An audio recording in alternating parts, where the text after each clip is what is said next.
Hello, hello, everyone. Happy Tuesday, Wednesday, Thursday. Anyone know what day it is? I think it's Thursday. It's Thursday. Happy Thursday, everyone.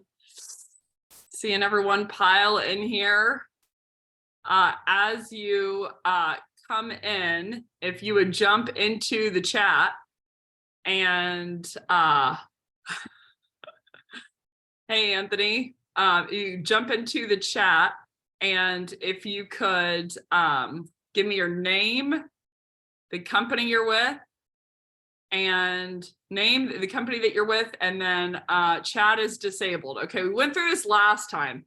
I can't remember how I did it. Chat and oh man, I can't figure out how to do it. How did I do this before? Everyone. Okay. I think y'all should be enabled. Why don't you try it now? Why don't you see if you can try it now? Jumping in the chat. Yes. Okay. So if you could give me your name, company that you're with, and if you could give me what your role is, and then something that you're looking forward to by the end of the year. So that could be Christmas, that could be a Christmas gift, that could be going home with family, that could be buying a tree. This is my first Christmas tree ever in my entire life. Winter break. Rich, what are you doing over winter break? One thing that you're planning on doing over the break time. I think that would be an interesting topic. One thing that you're planning on doing. So drinking beers. Rich is drinking beer. Finding a new puppy. Justin's getting a new puppy. What kind of puppy? I want a puppy.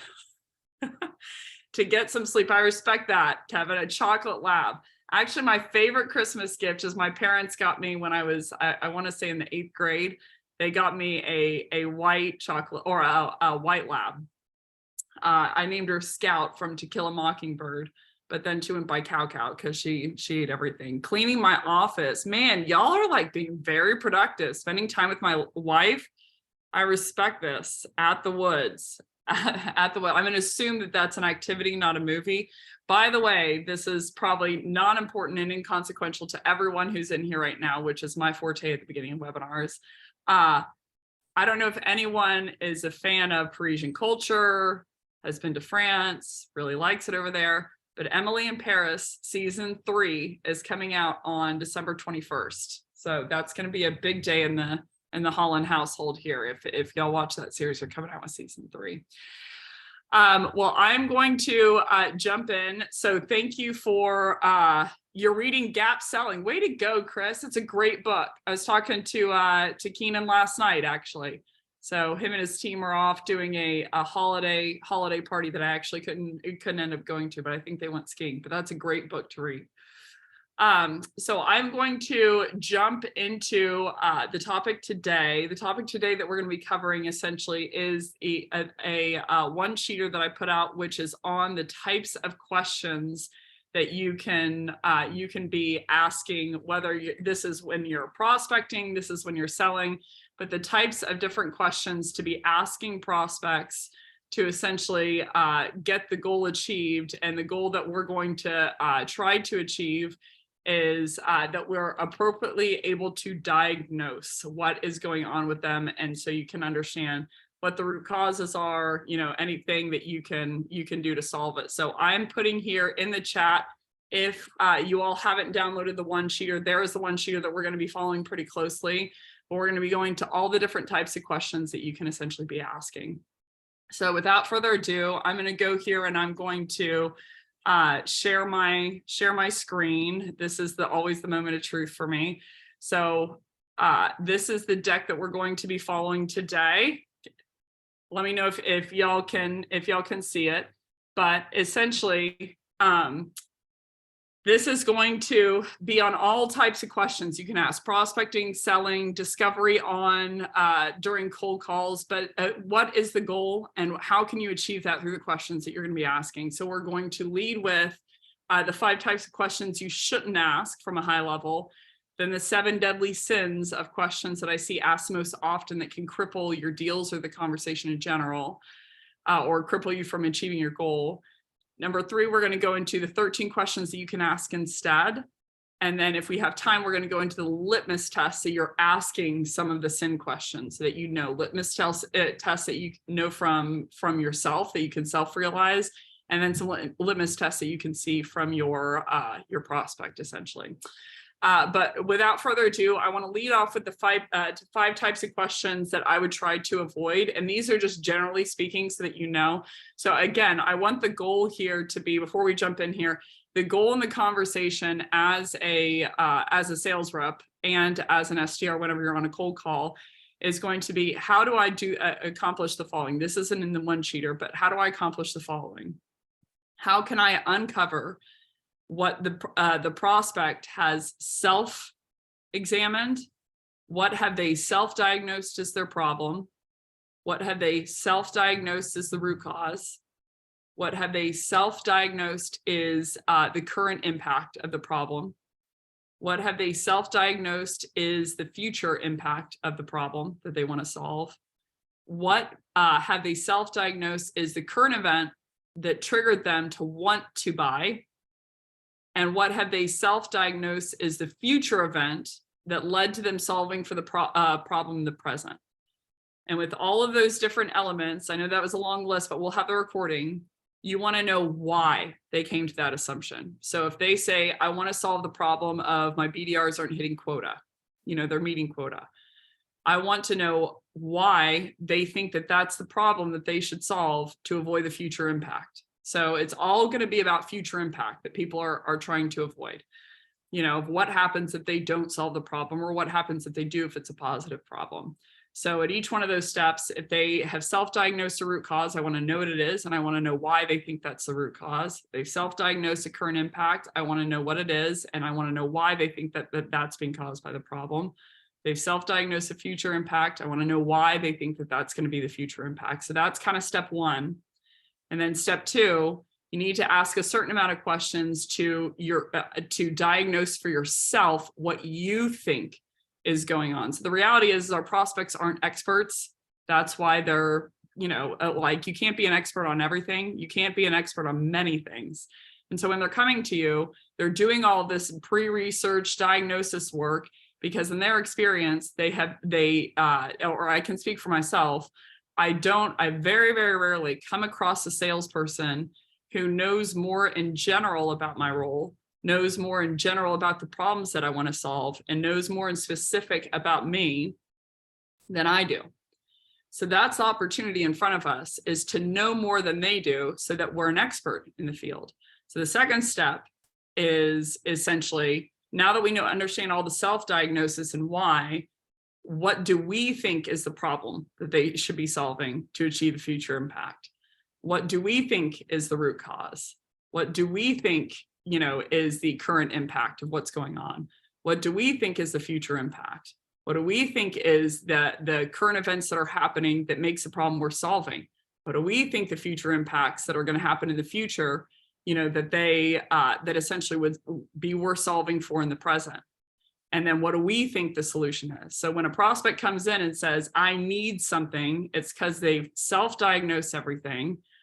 And then they've self-prescribed a solution of what they think, is the answer to solve the problem. So the opportunity that gives you, not only from a credibility perspective, but from having your buyer's back perspective, is normally, statistically, when it comes to medical diagnosis, 90% of the time, they're wrong. Myself included, when we have to essentially self-diagnose. So the opportunity is, how do I understand what they think? And then how do I understand what I think as the second piece, so that I can challenge them if there's a difference, but ultimately, my goal is to find out what all that information is so that I can give a solution to their problem that will solve it. So a discovery call, for instance, I see a lot of people say, like, hey, discovery calls, I can usually do it in 10 minutes. And I'm like, yes, you could, if you're just uncovering what the prospect says that they need and their quote unquote current pain and details about that pain. I agree with you. But if you're after all of that other information, in my experience, 30 minutes is really short.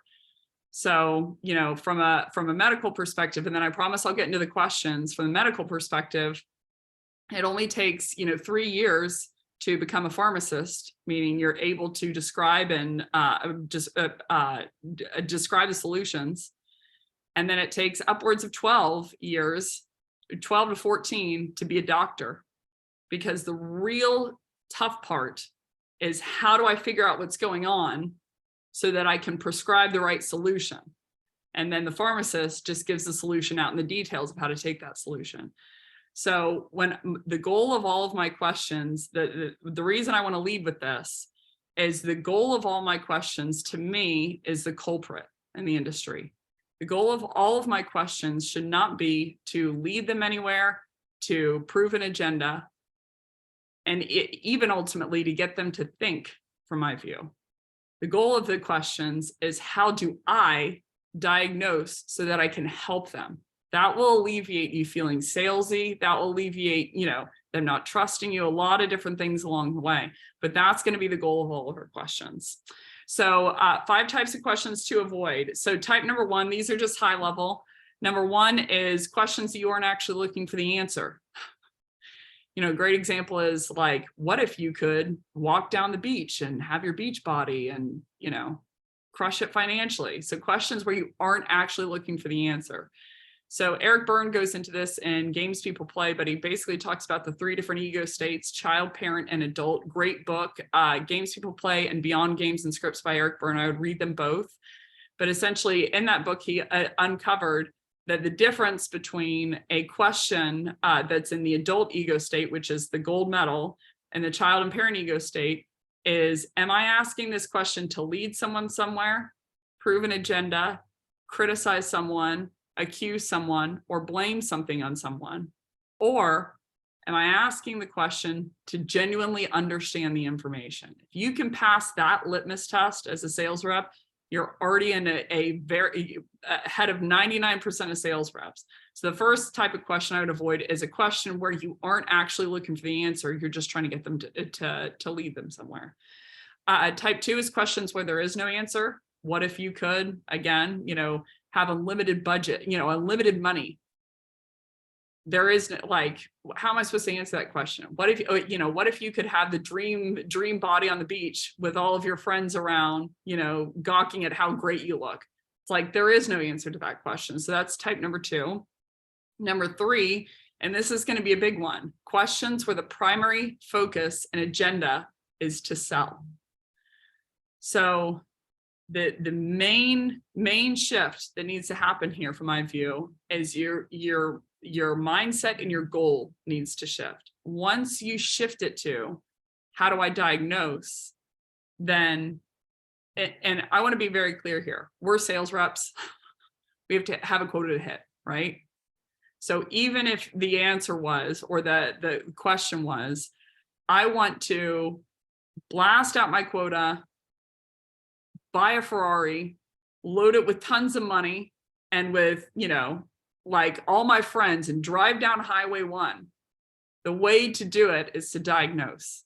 So that's how you delineate out and hit your quota. So the third type of question is, if you notice that your primary agenda is to get them to go somewhere, or to sell, or to, lead them somewhere, then that's the third type of question that I would avoid.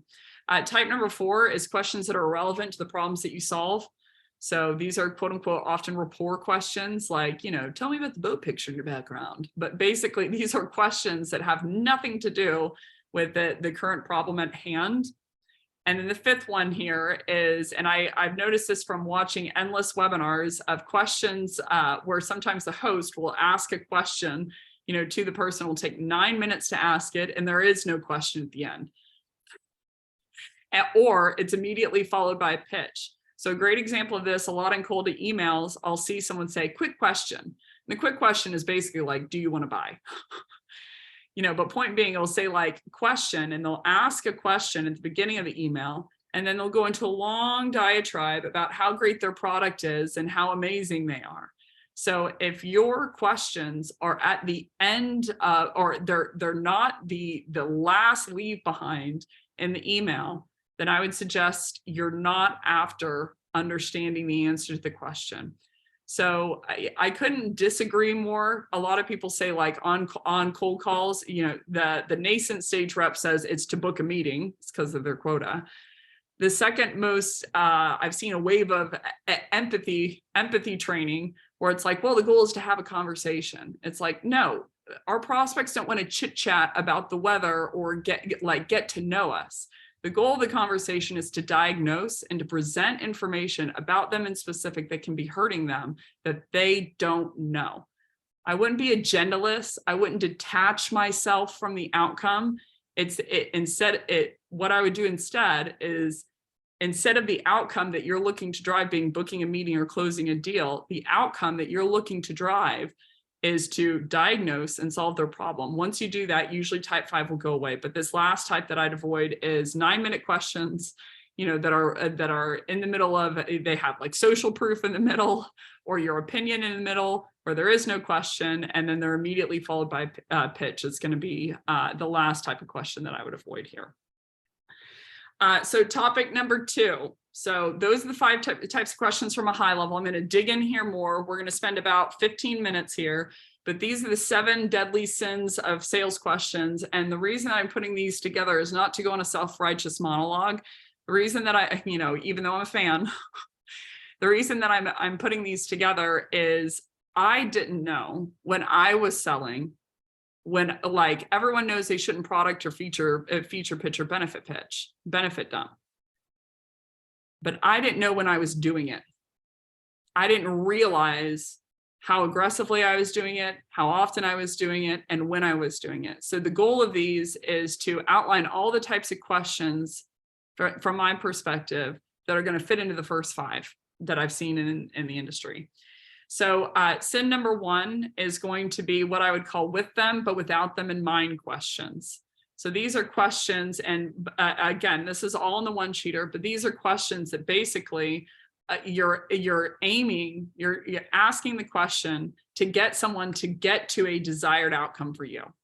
You know, whether that be the next step, the meeting, them to realize something, you know, but these are leading questions, you know, which it's leading the jury. Stacking questions where you're trying to stack them up in an ultimate way to get them to the ta-da of the inception that they realize that they have to buy your product now. Jenga questions, you know, that are essentially planted. Hyperbolic questions that are like, what if you could? What if you could? What would that mean to you, Tim? That's gonna be a with them, but without them in mind question, where you're going on a journey with them, but it doesn't have their primary interests in mind. Their primary interest in mind, it's no secret. I think like a buyer is to solve as many problems as I can that are hurting me immediately and have a big impact, or hurting me in the future and have a big impact, that I can solve with the fewest amount of products and the most limited amount of money possible. That's what a buyer's mindset is. So I would subsume that agenda whenever you're asking questions. So parable questions, you know, where you're talking about, you know, some hypothetical, you know, with a third party that goes nameless almost in mind. Duh questions. A great example of a duh question is going to be when you see like on billboards, do you want to lose weight? Do you want more money? Do you want millions of dollars without having to, you know, like lift a finger? Or some of these infomercial ads. Do you want to wake up tomorrow and have 20 pounds less on your body? And it's like they're duh questions. So what your prospect feels in this moment is that you're trying to lead them somewhere. So the root of the term objection, which we're going to get into it later on, is your prospect feels your agenda is to close them. And so they throw an object up in your way to slow you down. So the more of these questions that you ask, it doesn't build credibility. At the root of it, we don't trust sales reps because they have the opposite goals as ours. Our goal is to solve as many problems as we can at the least amount of money with the fewest amount of products. Their goal is to sell as many products as they can at the highest price tag. You can't buy an item for $80 and that old item was sold to you for $100. So there's a tug of war in this case scenario. There's a tug of war of like, oh, how much discount can they offer is what I'm wondering as a prospect. And as a seller, I'm wondering how much budget do they have? So this will alleviate that in the room once they start to feel that the goal of your questions is not to sell them, essentially. So a lot of times in my discovery calls, if I don't know the person hasn't come across me before, and this was like a referral in, let's say someone just dropped a name, I'll notice for the first couple of minutes, they're really, tied back with information. But then as I ask questions further and further and further, they just start dumping information on me because they realize that I'm not going to hurt them. The goal of my, my line of questioning is not to sell them. So self-diagnosis questions is another one that I would stay away from. Self-prognosis questions, asking people essentially like, what do you think, how is that impacting you today? Now, if you're asking the question, how do you think that's impacting you today? And the goal is to understand what they're thinking and why they're thinking that as a piece of the information to diagnose, so you can understand what you think the current impact is, thumbs up. But if you're asking them, how is that impacting you today? You are essentially limiting yourself to what they believe and what they're aware of, right? So that every question that you ask is going to be either a withdrawal or a deposit.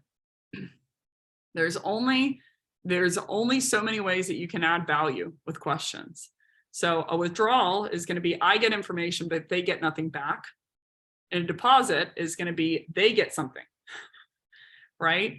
So the way that you can add value in your line of questioning is it helps it either someone knows a piece of information afterwards that they didn't know beforehand, or they're considering something in a different way that they weren't beforehand. But especially number one, those are going to be the value questions.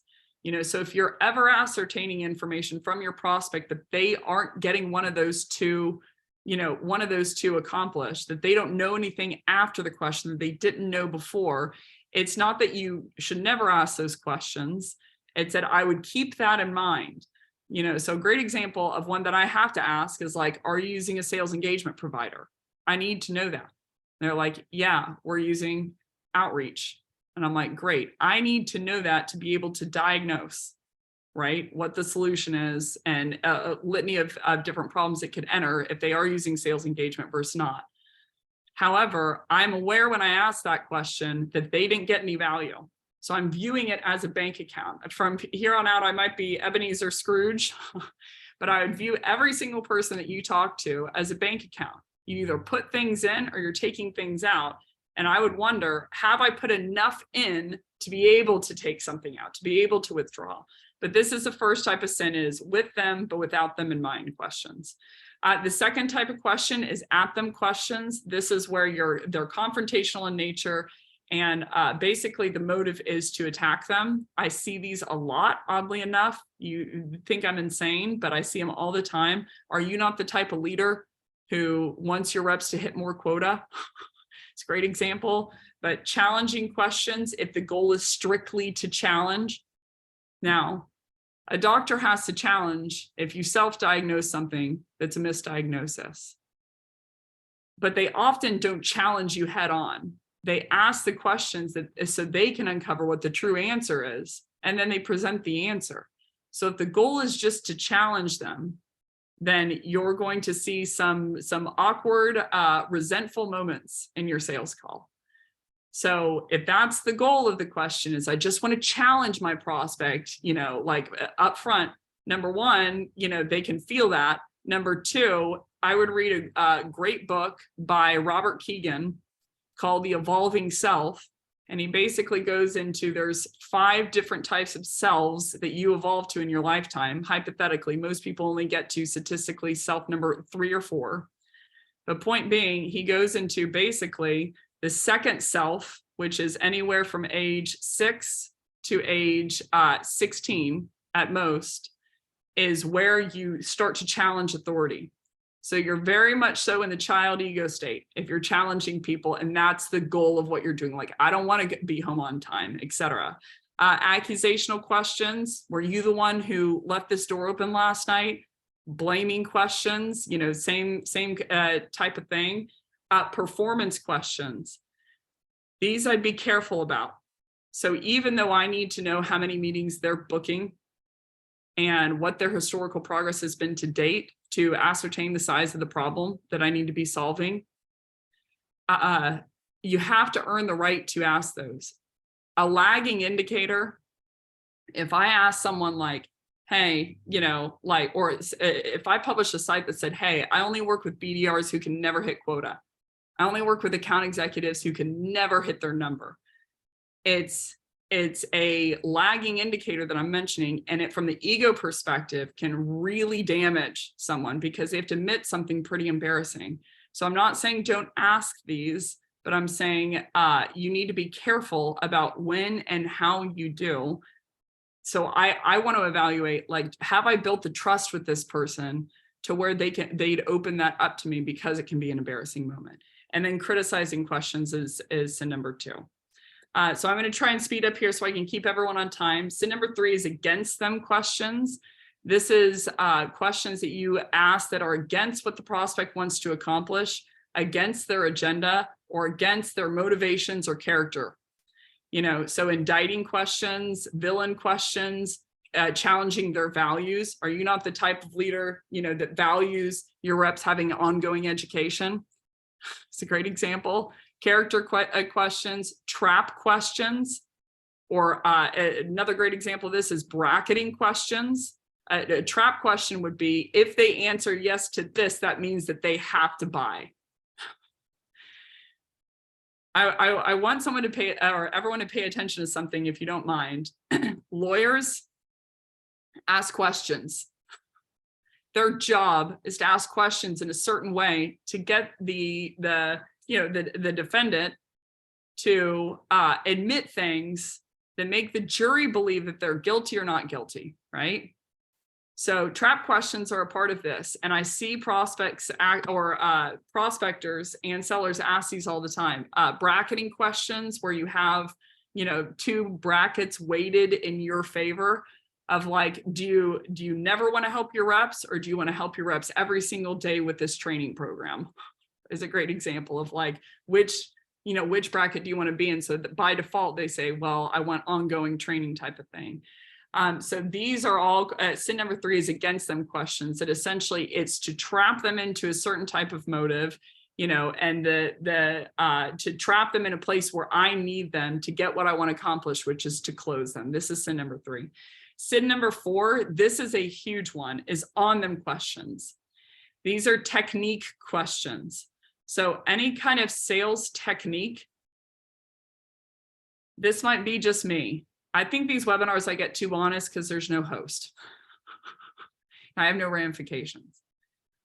Any kind of sales technique is, by and large, a technique to manipulate someone. Period. So if it's to manipulate them to feel a certain way, manipulate them to answer in a certain way, manipulate them to think in a certain way, manipulate them into, feeling like the pain is big enough, manipulate them into trusting you, manipulate them into feeling more heard. I see this all the time. Man, I could spend an hour on it. I'm not going to, but making them feel heard, making them feel like you're a human, making them feel like on and on and on. If the goal of the question is to make them feel that way, then I would say the goal is not to help them. It's not to diagnose. So my sister, oddly enough, is an ER doctor. And the questions that she asks, her goal, savage goal, is to diagnose. That's what she's after. So on them questions is some type, the aim of this question is basically to acquire a piece of information from them. So these can even be all of your normal heavy hitters. What pain do you have? What are the details of that pain? What hurts? My arm. How long has it been hurting? Oh, it's been hurting for 3 weeks. What's the implication of that, on you at home? Well, I guess I can't pick up my son. How does that make you feel? Bad. What's your son's name? Timmy. How does little Timmy feel whenever you can't pick him up? Crazy. This is how we have been selling or been trained to sell for thousands of years. Now, do I need to know pain, to get to know a current impact or to get to know what someone wants to solve for? Yes. But if you end there, you don't know the root cause, you don't know the impact, you don't know the event that made them want, eventually made them want to get a solution, and you don't know what you think is the root cause, or what you think is the impact, or what you think is the current impact. So out of all of the informations that our buyers could know, I'd say they know 1%, maybe, if they've self-researched. So all of these questions are basically to get them to admit, the implications, just at goal to make them want to buy more, is sin number 4. Sin number 5 is to them questions. These are sales technique questions as well. This is something to emotionally manipulate them. Personal questions, complimentary questions. How did your muscles get so big, Tom? How did you buy a boat that expensive? Courtside questions. What were you thinking when you published that amazing article that went viral? So these are all, again, technique questions to get the buyer to do something. Begin-end questions. I've seen these a lot where someone starts to ask the question and then on purpose stops and asks them, let's say they say, like, what's your pricing? And you're like, so our pricing is delineated out into, actually, before I go into that, that's a good question. Why do you ask? It's a technique. So reversing questions, probing questions, provoking questions, validating questions, pain questions, if asked, stand alone. Again, in isolation, these aren't necessarily bad questions. But if the goal is to provoke them so that they feel like they should buy, it's emotional manipulation. Here's the thing. People think, based on their experience, that sellers are manipulative, that we lie and we manipulate to try to get you to feel a certain way. And by and large, they're correct.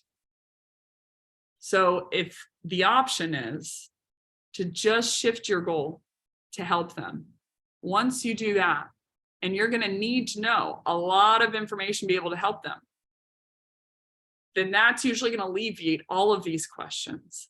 But my charge today is they think you're manipulative. They think that you're trying to lead them somewhere. They think you're trying to sell them crap that they don't need. They think that you're trying to sell them at a price point that's as high as it can go. Prove them wrong by helping them and asking the questions that will help get you there to diagnose. Sin 6 is from them questions. These are questions that essentially you are trying to get information from them that is of zero value to them. So qualifying questions, BANT questions, cornering questions, so these are all, I want to get information from the buyer that's helpful for me as the seller, but it's not helpful for them as the buyer. And it doesn't help you as a seller diagnose what's going on. So a quick quip on BANT here, just because I can't help myself and it's Christmas. So this is y'all's Christmas gift to me. Everyone logs off. BANT was developed by IBM as an infrastructure when they had too much demand. And they needed to quickly qualify people out. They had 200 bottles of water and they were in the desert and there's 2,000 people, right? So they were asking them questions to sell as quickly as possible and get demand out. So unless you're in that position from a company perspective, and if you are, that's amazing. But unless you're trying to qualify out buyers, I would suggest putting BANT to bed. So it's a great thing to keep in your mind of if you hear they have budget, if you hear, oh, I probably need a decision maker in here. but asking them dead on is going to paralyze the conversation. Specifically, if it's a first call. Hey, before we go anywhere, do you have budget? And are you the decision maker? I see SDRs all the time have to, because of leadership, do this on outbound. They're like, can you talk? Can you talk? Can you talk? Can you talk? Can you talk? And the person's like, yeah. Finally, they're like, yeah. And they're like, okay, but before we do you have enough money to buy? I'm like, buy what? So point being, these are from them questions, which is just to get information from them that you find valuable, but they don't find value in. And then sin number 7 is above them questions. This is from an ego state perspective that essentially puts you in the parent ego state, them in the child ego state. So it makes them rebel against you. So comprehension questions, does that make sense? It's a great example. Or knowledge questions, do you know what we do? Authority questions, who's the decision maker in this deal? You know, these are all types of questions when they're asked in a certain manner.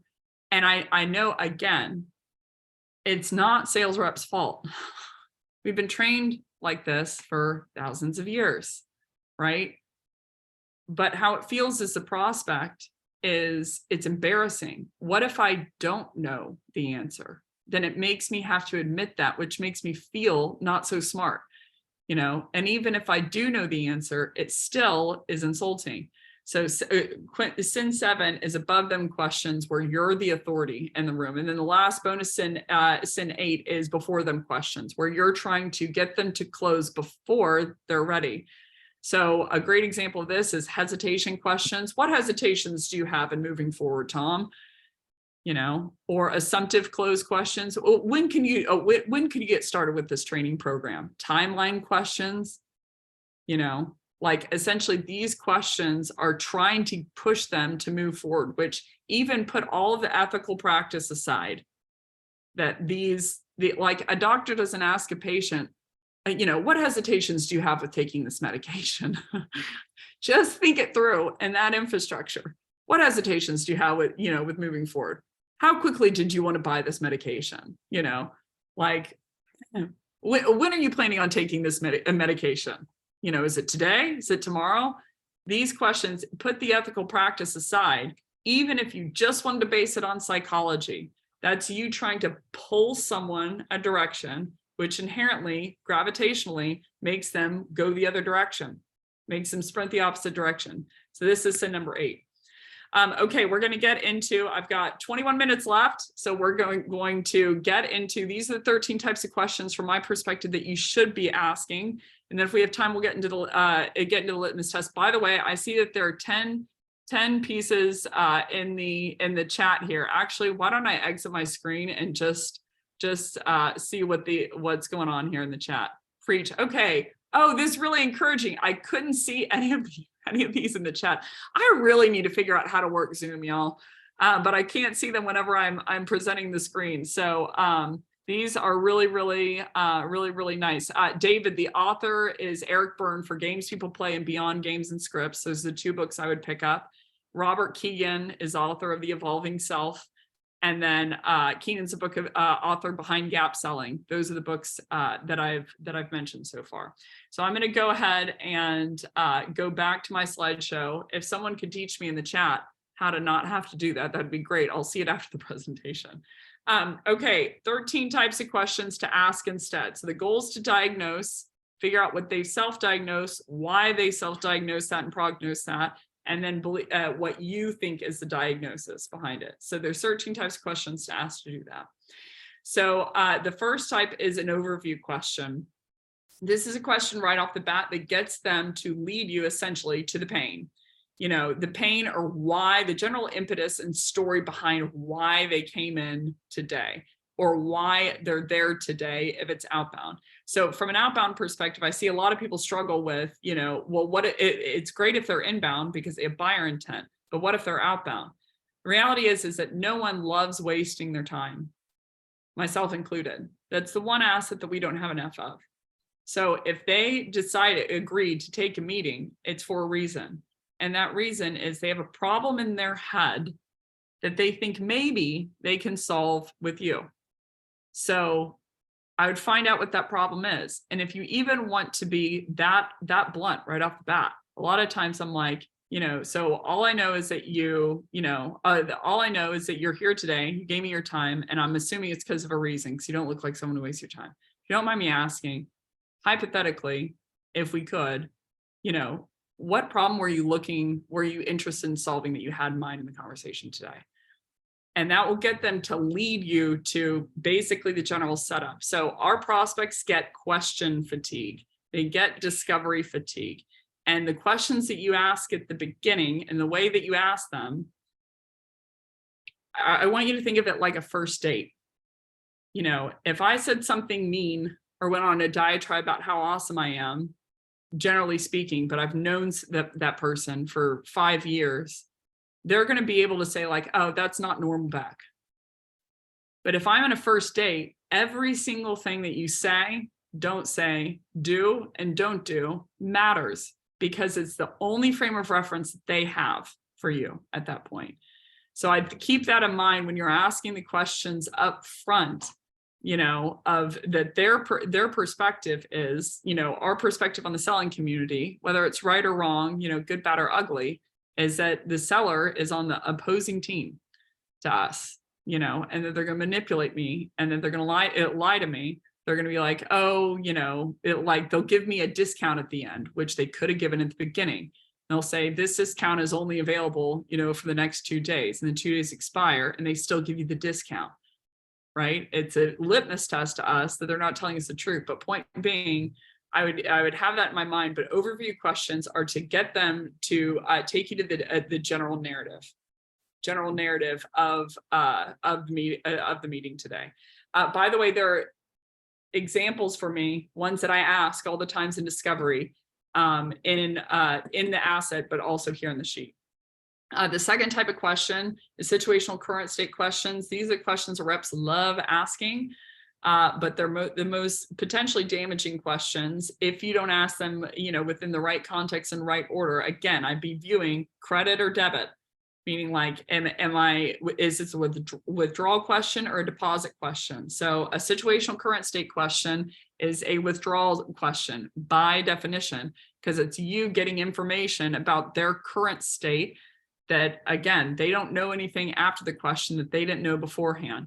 So great example is, how many reps do you have on your team? How many emails they make sending per day? How many demo requests are you getting? Who handles the inbound? These are things about their current state. These are often qualifying questions. So careful here. But these are questions about what is going on, in their day. Like, what pieces of information do I need within their current state to be able to diagnose? So like, what sales engagement provider are you using? What CRM are you using? I need to know that information, but it's about their current state as a definition of the question. Symptom question. Now we're getting a little meatier. A symptom is going to be defined as anything that the patient notices that the definition of a symptom is the patient notices it first. It's usually pain-based, it's subjective in nature, and you can't test for pain other than asking the person. That's why, when you're in a hospital, they're like, how bad's the pain base scale of 1 to 10? Because you can't, it's subjective in nature. So a symptom is going to be anything negative in the current that they're experiencing that's, that's painful to them.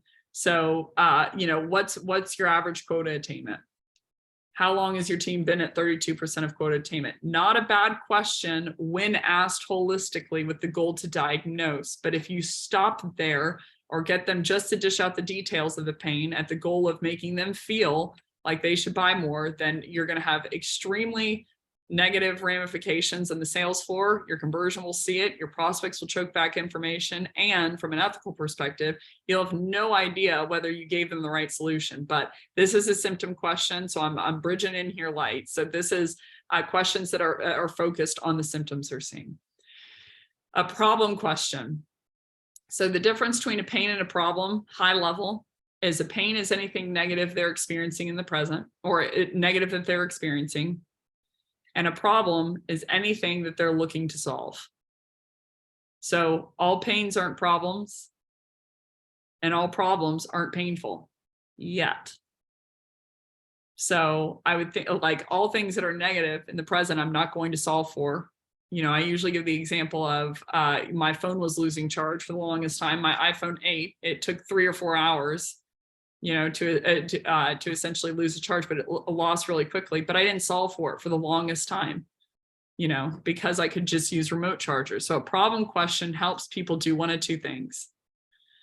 Either the prospect is describing a problem they're currently experiencing that they want to solve, or it enables the prospect to self-realize and you realize that they had a problem that they didn't know about.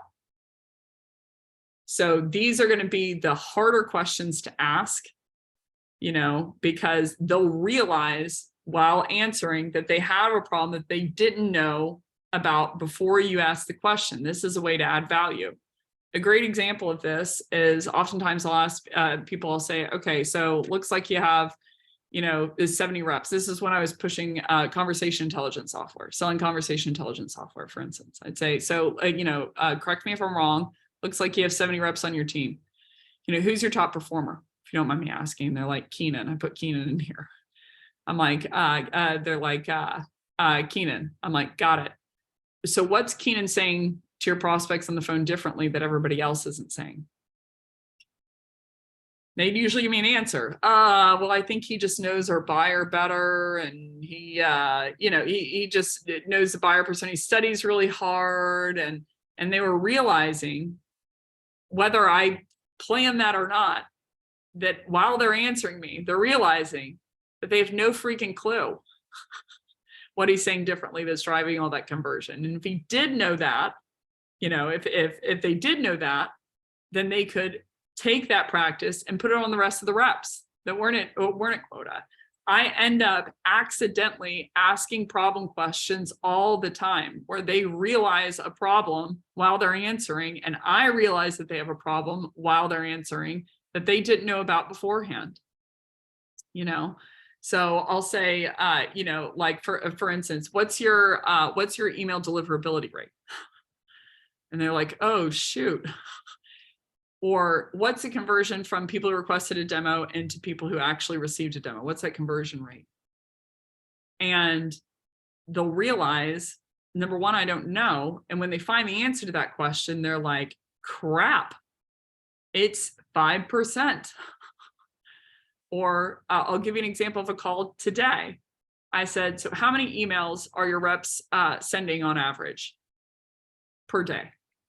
That is a situational current state question, but it became a problem question, which it often does. Because after we went through their sales engagement instance, and I showed them, and she was like, holy crap, they're sending 7 emails a day and they're a full-time prospector. And I said, let's go into call. How many calls are they making per day? And they're like, holy crap, on average, they're making 4. So they realized that that is a problem while they were answering me that they didn't know that they had beforehand. So that's going to be a problem question. A sign question. This is my favorite type of question.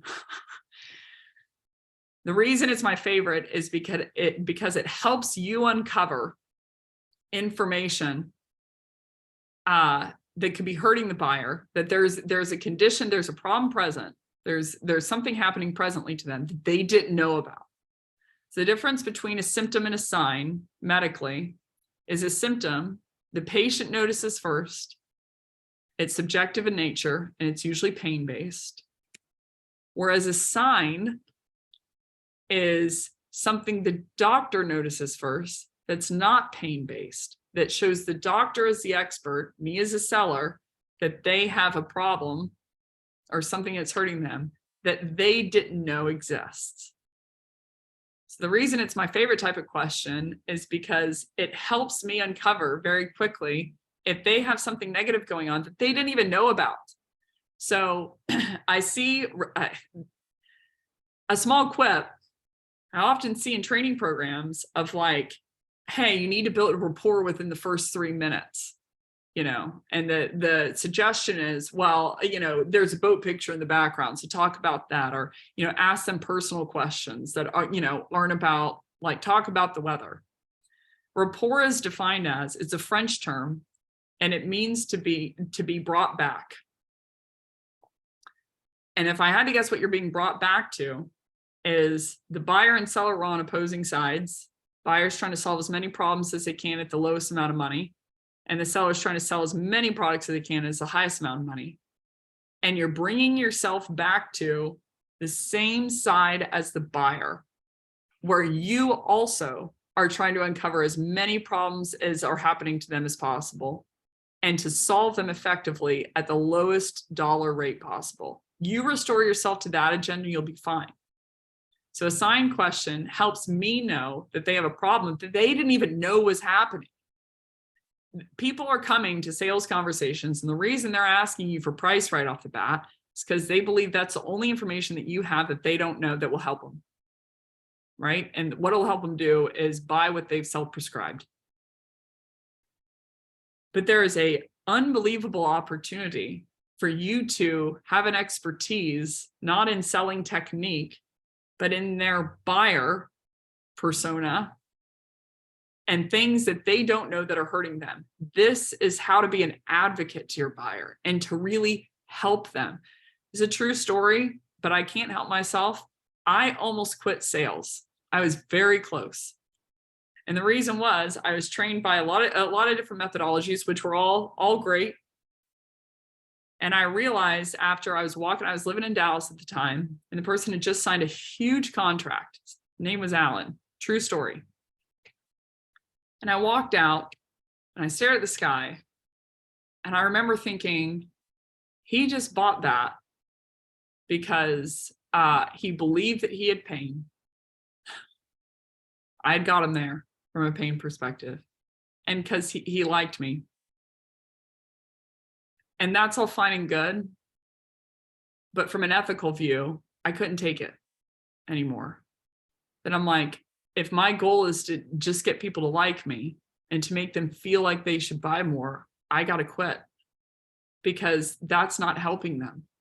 So a sign question is how to help them, how to uncover a problem that you know that the answer shows you that there's a deeper problem that the prospect doesn't know about, but they don't know that that answer means that there's a deeper problem. A wonderful example of this is I'll often ask people, I'll say, hey, so when it comes to your inbound line, your hand raisers, so when they, can you describe the inbound process to me? And they'll say, yeah, so someone requests a demo and we round robin the leads. And I'm thinking in my head, whoop, there goes 50% of their leads that are going to churn because of round robin. And then I'll say, okay, so, and then the SDR reaches out, whoever's responsible for it. And what happens if I reach out, let's say on your website on a Friday at 8 p.m., what happens then? They're like, oh, well, we just wait until the next business day, the working hours, Monday at 8 to reach out to them. And I'm thinking in my head, well, there goes another 25% of their leads. And then I'll ask the question, okay, so the SDR, so you round robin it, I come in at Friday at 8, and then you reach out to me, Monday at 8. What is the goal of reaching out? What are you trying to do? What is the SDR trying to do? And they're like, well, they're trying to get on a short 10-minute, 15-minute call to ask some questions to better prepare for the demo. And I'm like, are they bank questions? Like, what questions are they asking them? And I don't smile or laugh. I'm not that big of a jerk.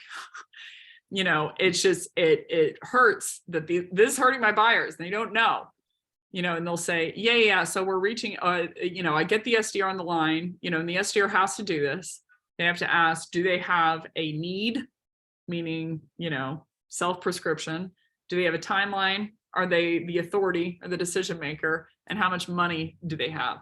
4 of the most offensive questions that'll cripple your conversations, but I digress. So they'll say, yeah, we'll ask them bank questions to help them better prepare for the demo. I'm like, on a side note, how much money they have help you better prepare for a demo? Or if they're the decision maker. I digress. Point being, they'll say, yeah, we ask bank questions. And I'm thinking in my head, oh, there goes another 10% of their leads, 15% of their leads. Because I know that those answers mean, statistically, from what I've seen, the percentage of people who request a demo who actually get a first discovery call with an AE. is I've seen as low as 4%. The highest I've ever seen after looking at thousands of programs is 22.5%. 22.5% of people who request to look at your product actually just get a first conversation to talk to a sales rep about it. So let's argue 35% of those people were unqualified, like truly unqualified. They didn't have a team size big enough, or they weren't the right level of buyer, whatever criteria you want to put in there. That means that best case scenario, usually you're going to be churning, best case scenario, over 40% of your leads that are buyer ready, have the right criteria because of process. So these questions help me know that there's likely a conversion problem there. If they told me, yeah, they can calendar on the site X, Y, and Z, if they answer this question in a certain way, I'd say, oh, they don't have a problem. But if they give me the answer of their leads around robin, I know that that means 50% of their leads are going to be lost. So these help me stack up into a diagnosis of what's happening in their program that they don't know about. They came to me for sales training to qualitatively help their reps get better at prospecting or closing. But I'm like, hey, on a side note, if I show them this quick 7-step process, that will help drive, on average, 70% more conversion. So I'll do that for them. And then they're like, oh, and I'm like, yeah, the training engagement just paid itself off. Now let's get to outbound. But first, let's get to the hemorrhaging inbound leads. So point being, the sign question will help you do that. Impact question. Oh, okay. I'm going to go 10 minutes over, if that's okay with y'all. Can y'all go in the chat, thumbs up, thumbs down? If you have to churn in 2 minutes, I understand. I'm sad, but I understand. But I'm going to go until 10 after. An impact question. Thanks for staying with me, everyone. I'm very heated on this topic. Impact question is going to be, it's going to help you do one of two things. Help you understand what the prospect thinks is the impact, or help you identify what you think is the impact. There are 3 types of impact questions that I typically see. One that's terrible. The second is better, still bad. And then the third, which I would strongly recommend. The first type of impact question that's terrible, in my opinion, is, how is this impacting you? It shows that you have no credibility, that you don't know how typically it would be impacting someone. And it doesn't help, it doesn't help you understand information that you can tell the buyer that they didn't know. The second type of impact question would be, do you find that when you try to blank, that you blank? Do you find that when you try to open your cupboard that, all the Tupperware falls down? It shows credibility that at least you know what typically happens, but it doesn't help you find out the information that's hurting your buyer that they don't know. The third type of impact question will help you prognose an impact, future impact that will happen to them if they don't solve for it. So doctors aren't only paid to diagnose, they're also paid to prognose what happens to you if you stay as is, and if you change a few certain things, and how that will impact you. So a great example of this is, I was on a discovery call, and I felt like the call was going well. What I mean by that is I understood the problem they were running into. And about 35 minutes in, I asked the person, I said, and we had uncovered essentially that he had to close $7 million by the end of the year. And we had also uncovered that to do that, him and one other rep from an outbound perspective had to outbound and book 342 meetings per month each. So I want y'all to jump in the chat. Do you think that's doable? Do you think that anyone could book 342 meetings on outbound per month? Pretty high toll. My view was probably not. Probably not. I can't imagine someone booking that. So I asked him the impact question of, I said, so you mentioned that you just became a leader. If you don't mind me asking, is this your first leadership gig at, let's call it Oracle? And he instantly gets defensive.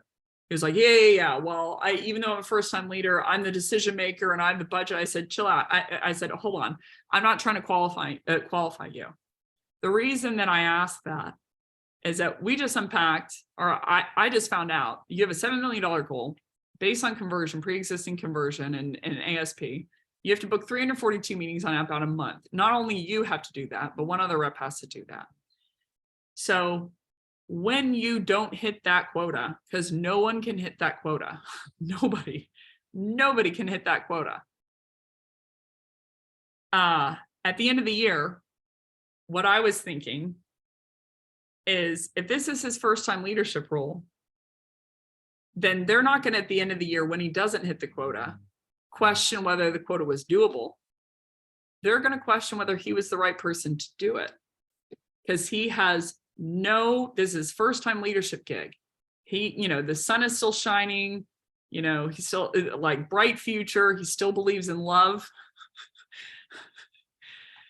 And he doesn't realize that when that quota isn't hit, he's a first time leader. So very easily they would churn him because they don't think that he can do it unless he brings it up now.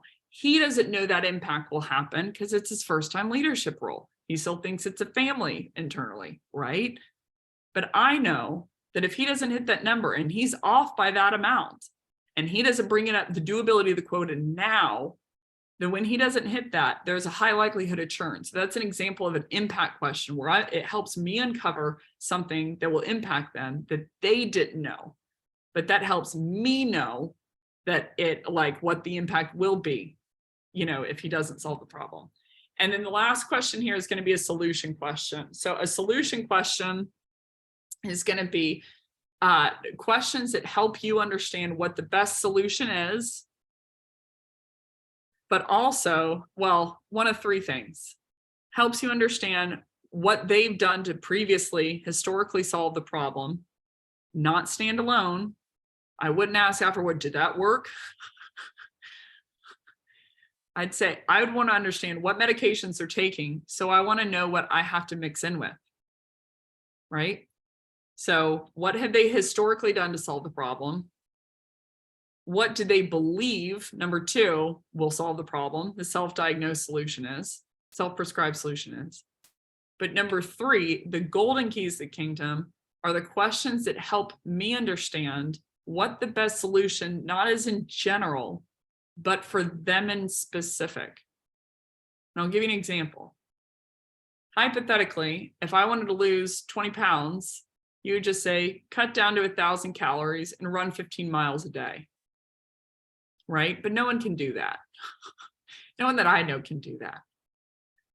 So it's all about a plan to get them from where they are now, given the current state, to where you need to ultimately get them to go.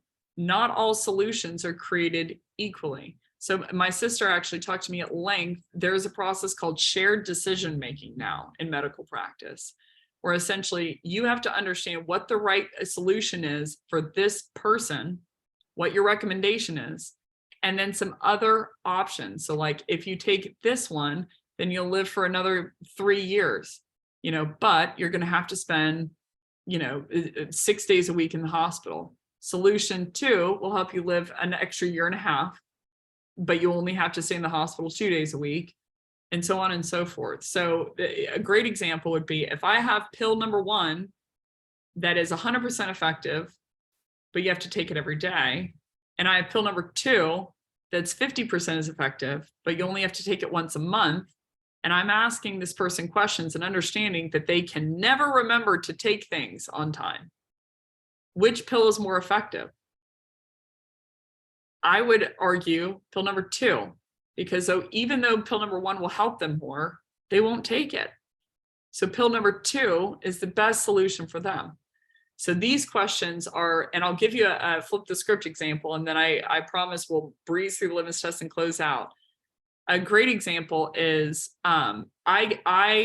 within training, I give people actual sequences and cadences and email templates that they can use to drive 15 to 25% reply rate. And when I'm at the beginning, I thought I'll give these emails to people and they'll just niche them into sales engagement and they'll use them, right? So awesome, 15 to 25% reply rate. The industry average is 0.5% reply rate on outbound, so they'll be great. But what I didn't understand is that sometimes at enterprise organizations, there's a long curation process of who's able to put templates in sales engagement, the committees that they have to be approved by, the stakeholders that have just to get a template approved. So a solution question to me would be, tell me about the process too of like who writes the emails, who's set for to approve the emails that go in sales engagement, and typically how long does that take? So these are questions that help me know if they say nothing can ever be put in our sales engagement, then I'm like, well, the option for these templates, even though they'd be effective, is off the table. I would tell them that, hey, it's 15% reply rate, but if that's off the table, that's off the table. So how do I solve the problem knowing that I can't put in my email templates that will drive that conversion? So these are questions that help me know things about them that will help me prescribe the best solution for them in specific.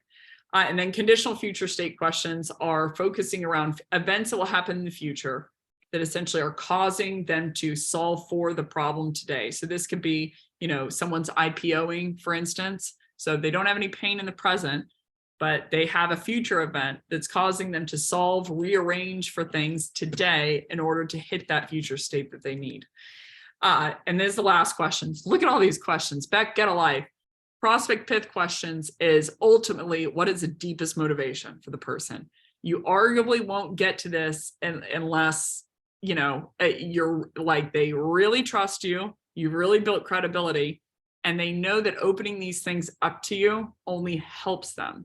If they aren't convinced of that by the questions you've asked before, then this will never be on the table. Usually it's going to be around someone wants to avoid getting fired. I'll give you a hint.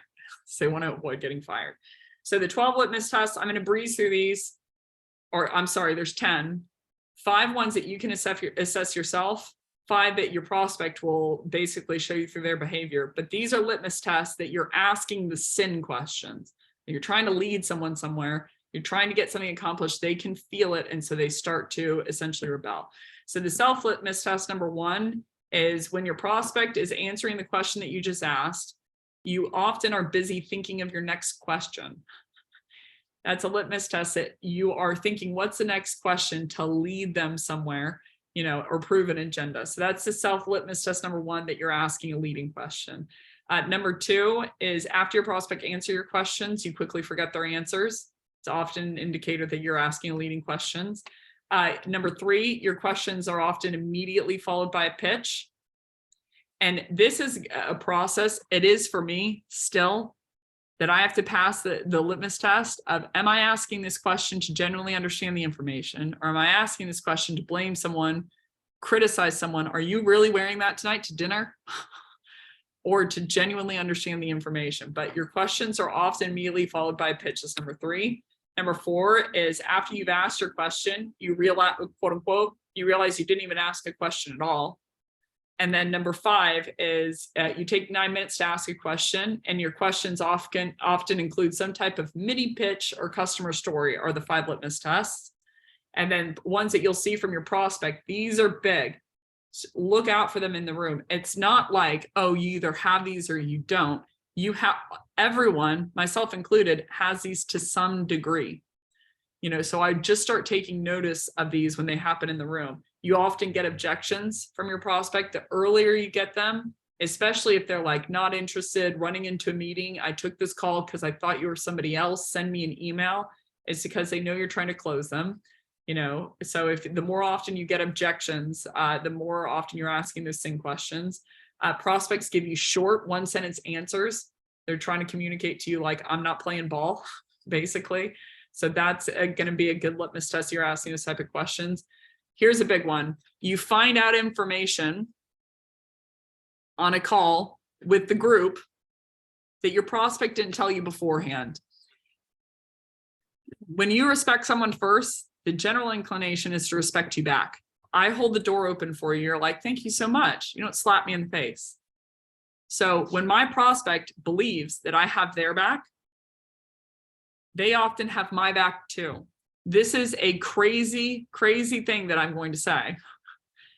But on a lot of my calls, and it's it's relieving for no other reason than I'm like, okay, so they do, I'm like, awesome. They know that I'm trying to help them, because I often will gamify for my prospects. This is how to get me more cheaply. This is the pieces you could cut out. This is how I'd operate if I were you. Oftentimes on these discovery calls, and probably going to go land on CNN for all the wrong reasons for this.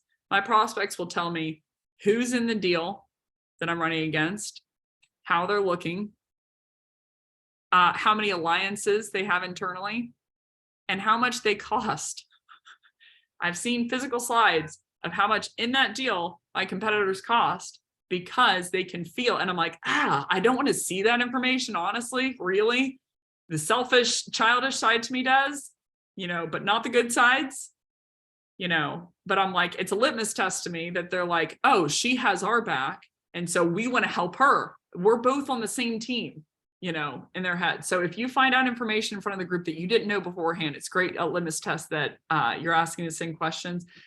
Prospects won't allow you to engage with stakeholders, and they don't freely give you information about themselves. So this usually won't happen in the beginning of the call, but once you start asking these questions and they're aware you're trying to help them, they're convinced of that through the types of questions that you're asking.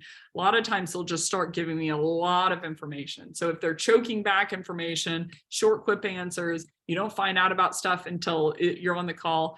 And, it's essentially a litmus test that they don't believe you're on their team, because of the questions you ask. So in summary, I know this was a lot. This is a huge deck. I'm going to send out the deck. Thank you for lasting through this whole thing. In summary, though, there is an unbelievable opportunity for us. And that opportunity is to have my prospects back and to help them. So we've been convinced to date that we should sell people. My challenge is to prove them wrong on who you are, but to diagnose for them instead everything that's going on. That will truly help them solve their problems. So we can be the difference between someone's day being a lot better, their life being a lot better, or a lot worse, based on the questions that we're asking. So my charge is to ask the questions that will help you help them by way of diagnosing. That is everything. Thank you so much for coming today. I'm going to be sharing this deck out afterwards. If you, I have one more webinar before the end of the year. It is on Tuesday. I'm going to be going into all the different compartments of what your buyer doesn't know. I'm going to click off of my screen share here now. Looks like everyone was in the chat. Man, y'all were great. I'm so sorry I couldn't see all of these questions, and unbelievable. Thank you for engaging back and forth the chat. I'm going to download this and read all of it afterwards. Thank you for coming. Thank you for being so engaging, along the webinar and lasting until 12:14, 14 minutes over. And we'll be sending out the deck. We'll be sending out the recording. We'll be sending out the asset afterwards if you want to share it with anyone. And if you'd like to see how to uncover all of the things that your buyer doesn't know, all the problems you don't know, then on Tuesday, we're going to be doing a webinar. So if you just go to flipthescript.co, click webinars, and it'll be there up top. But thank you so much for joining me today. I had a lot of fun with y'all. And yeah, happy Thursday. Bye, y'all.